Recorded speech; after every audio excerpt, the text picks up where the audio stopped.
యువతకు ఇచ్చిన హామీలు నెరవేర్చాలంటూ ఏపీ వ్యాప్తంగా నిరసనలకు దిగింది వైసీపీ. అన్ని కలెక్టరేట్ల ముందు ఆందోళనకు దిగింది. కలెక్టరేట్లలోకి చొచ్చుకు వెళ్లేందుకు వైసీపీ యువత ప్రయత్నించడంతో పలు జిల్లాల్లో కాసేపు టెన్షన్ వాతావరణం నెలకొంది.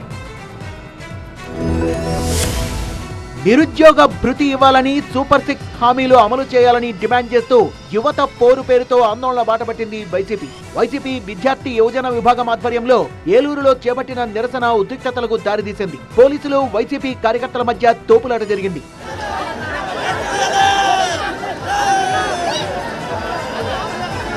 పల్నాడు కలెక్టరేట్లోకి దూసుకెళ్లేందుకు వైసీపీ కార్యకర్తలు ప్రయత్నించడంతో పోలీసులు లాఠీచార్జ్ చేశారు. తూర్పుగోదావరి జిల్లా కలెక్టరేట్ ఆఫీస్ దగ్గర వైసీపీ శ్రేణులు ఆందోళనకు దిగారు. విజయవాడ, అనంతపురం, కర్నూలు, కడపల్లో కూడా వైసీపీ నేతలు నిరసనకు దిగి జాబ్ క్యాలెండర్ ప్రకటించాలని డిమాండ్ చేశారు. సూపర్ 6 హామీల్లో భాగంగా 20 లక్షల ఉద్యోగాలు ఇస్తామని చంద్రబాబు హామీ ఇచ్చారని, ఆ ఉద్యోగాలు వచ్చే వరకు నిరుద్యోగ భృతి కింద నెలకు 3,000 రూపాయలు చొప్పునిస్తామని హామీ ఇచ్చారన్న వైసీపీ నేతలు ఏడాది కాలంలో కేవలం పెన్షన్లు మాత్రమే ఇచ్చారని, నిరుద్యోగ భృతి ఇంకెప్పుడిస్తారని ప్రశ్నించారు.